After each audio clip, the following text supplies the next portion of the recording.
Hello students, मैं doctor Anupreeta Mishra. आप Anupreeta Mishra electrical engineering के चैनल पर एसी फंडामेंटल्स में एसी सिग्नल से रिलेटेड पैरामीटर स्टडी कर रहे हैं।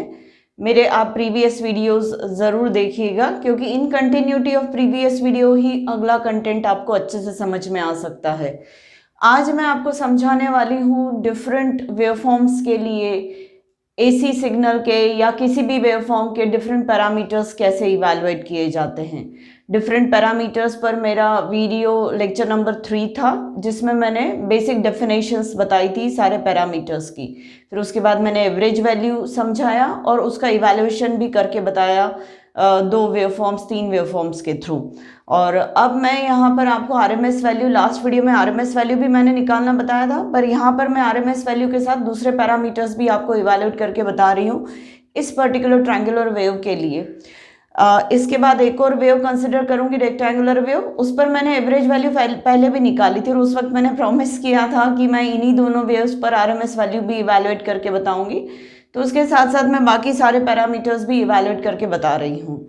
तो चलिए पहले ये वेवफॉर्म समझ लेते हैं। ये वेवफॉर्म का जो शेप है वो ट्रायंगुलर वाला है। एक पल्स जो है वो ट्रायंगुलर है और एक पल्स होने के बाद फिर से वापस सेम पल्स रिपीट होती है। मतलब इसका टाइम पीरियड जो होगा वो 0 to 100 मिली सेकेंड्स का होगा। और हाइट जो हमें दिख रही है वो 10 वोल्ट्स की, ये वोल्टेज वेवफॉर्म है, 10 वोल्ट्स है और ये लीनियर शेप है। तो हम y = mx+c से इस पर्टिकुलर वेवफॉर्म का हम एक्सप्रेशन डिराइव कर सकते हैं। तो चलिए सबसे पहले मैं टाइम पीरियड निकाल के बताती हूँ। तो वो 0 to 100 में आपको दिख रहा है। फिर नेक्स्ट साइकिल शुरू हो जाता है 100 मिली सेकेंड से 200 मिली सेकेंड तक सस्टेन्ड रहता है। तो इस तरीके से एक साइकिल कंप्लीट होने में 100 मिली सेकेंड्स लग रहे हैं। मिली को अगर मैं 10⁻³ में कन्वर्ट करूँ तो ये 0.1 सेकेंड्स टाइम पीरियड है इस पर्टिकुलर वेव का। फ्रीक्वेंसी की बात करूँ तो 1/टाइम पीरियड, 1/टाइम पीरियड मतलब 1/0.1, तो ये हो जाएगा 10 हर्ट्ज।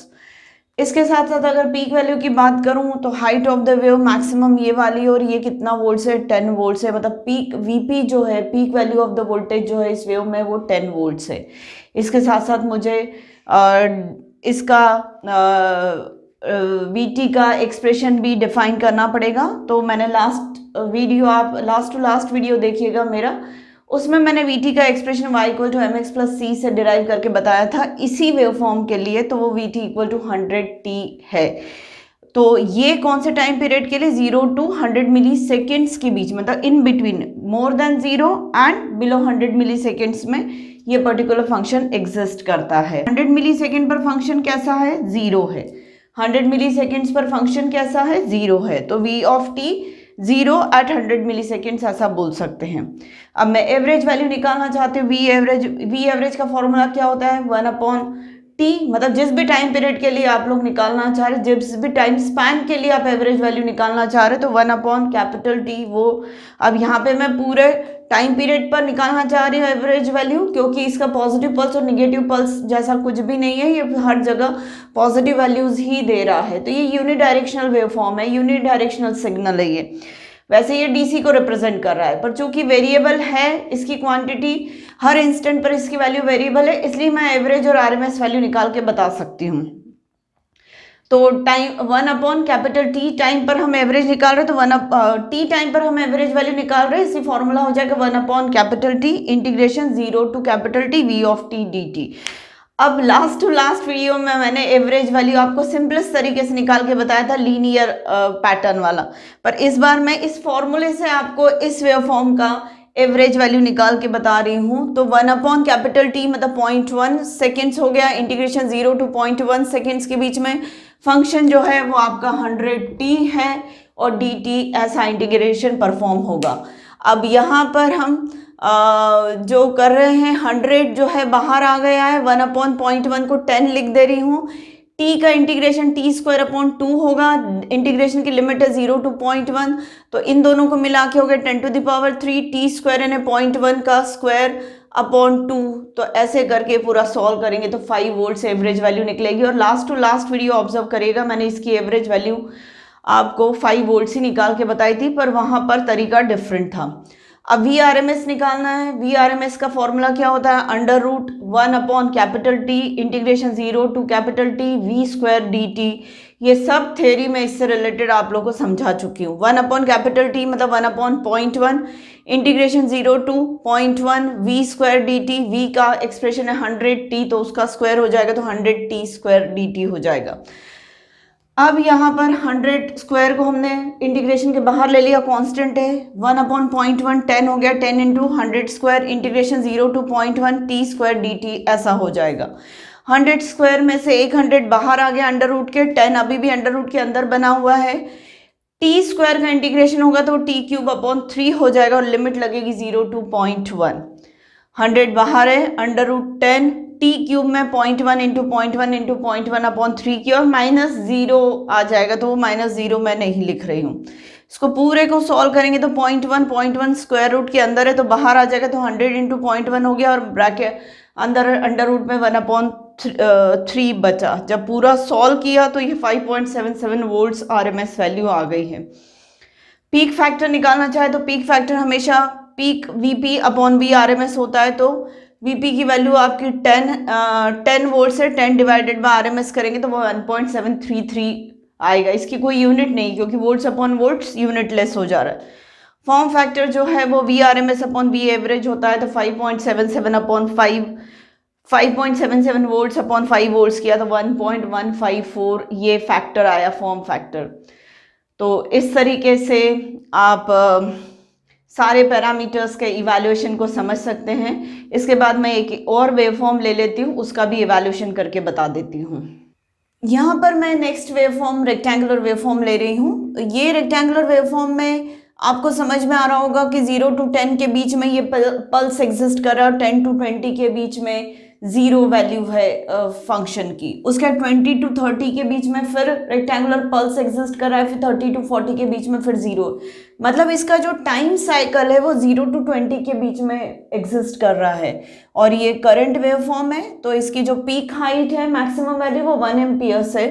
तो 0 टू 10 के बीच में 1 एम्पियर्स एग्जिस्ट कर रहा है, 10 टू 20 के बीच में 0 एग्जिस्ट कर रहा है। तो टाइम पीरियड जो होगा वो मेरा 0 टू 20 मिली सेकेंड्स होगा, तो ये टोटल टाइम पीरियड हो गया।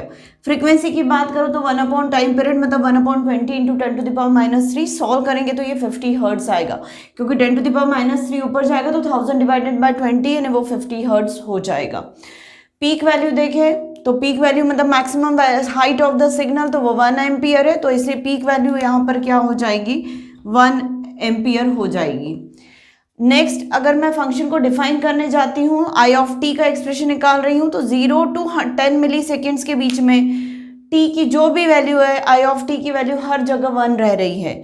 और टी की वैल्यू जब 10 मिली सेकेंड्स टू 20 मिली सेकेंड्स के बीच में रहती तो आई ऑफ टी की वैल्यू 0 है। तो फंक्शन हमारा इस तरीके से डिफाइन हो जा रहा है। अब हम आई एवरेज निकालते हैं। लास्ट टू लास्ट वीडियो में मैंने ये एवरेज पहले भी निकाल के बताया है, जो कि आपका आया था 0.5 एम्पियर्स। उसमें वो मेथड और ये मेथड सेम ही है। एक्सप्लेनेशन के लिए आप मेरा वो वीडियो देख सकते हैं। अब RMS वैल्यू जो अगर हमें निकालनी है तो वो होगा √1 upon T integration 0 to capital T I square D T. अब t की वैल्यू यहाँ पर जो है 20 मिली सेकेंड्स है, तो 10 टू द पावर 3 अपॉन 20 हो जाएगा। और इंटीग्रेशन 0 टू कैपिटल टी मतलब 20 into 10 to the power -3 I square D T. अब 0 टू 20 मिली सेकेंड्स के बीच में फंक्शन दो तरीके से एक्सप्रेस हो रहा है, एक बार 1 से और एक बार 0 से। तो इस पूरे इंटीग्रेशन के टाइम स्लॉट को हम दो स्लॉट्स में डिवाइड कर देंगे, एक 0 टू 10 मिली सेकेंड्स में डिवाइड कर देंगे और 10 मिली सेकेंड्स टू 20 मिली सेकेंड्स का अलग कर देंगे। यहाँ पर आई स्क्वायर एग्जिस्ट कर रहा है, यहाँ पर आई स्क्वायर 0 हो जाएगा। तो इस वाले का इंटीग्रेशन आगे कंटिन्यू रहेगा। ये तो 0 हो रहा है क्योंकि 10 मिली सेकेंड्स टू 20 मिली सेकेंड्स के बीच में आई की वैल्यू 0 है, तो ये इंटीग्रेशन इवैल्यूएट ही नहीं होगा। सेकेंड वाला सिर्फ और सिर्फ फर्स्ट वाला इंटीग्रेशन 0 टू 10 मिली सेकेंड्स वाला इवैल्यूएट होगा। और वहाँ पे हम आई की वैल्यू क्या रख दे रहे हैं, 1 और 1 का स्क्वायर। तो अब आप देखेंगे √50 इसका इंटीग्रेशन t हो जाएगा और t किस लिमिट्स के बीच में होगा, 0 टू, इसको सॉल्व करेंगे 10 इंटू 10 टू द पावर -3 तो वो 0.01 आता है। तो √50 टी को ओपन कर लेंगे लिमिट्स के साथ, तो 0.01 माइनस 0 होगा, मतलब √50 इंटू 0.01 ऐसा आएगा। सॉल्व करेंगे तो 0.707 एम्पियर्स ये RMS वैल्यू आ जाएगी।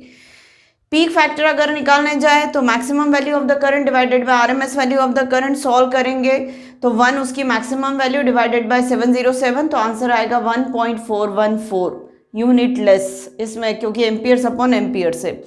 Form factor IRMS upon IAVRAGE, IRMS की वैल्यू 0.707 है डिवाइडेड बाय एवरेज वैल्यू 0.5, वो भी कितना आ रहा है 1.414। बाय चांस ये दोनों वैल्यू सेम आ रही है, बाय चांस ऐसा हो, मतलब कोई कंपलसरी नहीं है। और ये भी कैसी फॉर्म फैक्टर वैल्यू भी यूनिटलेस है। तो इस तरीके से हम किसी भी वेवफॉर्म के लिए, चाहे पीरियोडिक हो या फिर AC वेवफॉर्म हो, यूनिडायरेक्शनल हो, या ये भी यूनिडायरेक्शनली, क्योंकि सारी वैल्यूज इसकी कैसी पॉजिटिव है, तो ऑल्टरिंग वेवफॉर्म हो, नॉन ऑल्टरिंग वेवफॉर्म हो, कैसी भी हो, हम average value, RMS value, time period, frequency, peak value, form factor, peak factor सब कुछ निकाल सकते। हाँ, इसमें मैंने आप लोगों को फेज और फेज एंगल की कोई बात नहीं की है, बेसिक डेफिनेशन के दौरान मैंने वो आपको समझाया था। तो नेक्स्ट वीडियो में मैं आपको फेज और फेज एंगल समझाने वाली हूँ। वो बहुत बड़ा मेरा वीडियो नहीं होगा, पर नेक्स्ट टॉपिक जो मुझे purely resistive, purely inductive, purely capacitive circuits लेने हैं, उससे पहले फेज और फेज एंगल समझना बहुत ज़रूरी है। तो उम्मीद है आपको आज का मेरा कंटेंट पसंद आया होगा, ये प्रॉब्लम सॉल्विंग भी समझ में आई होगी। तो प्लीज़ मेरे आज के वीडियो को लाइक कर दीजिए, मेरे चैनल को सब्सक्राइब करिए और मेरे वीडियो से ज़्यादा से ज़्यादा फ़ायदा उठाने की कोशिश भी करिए और अपने फ्रेंड्स के बीच में शेयर भी करिए। Thank you.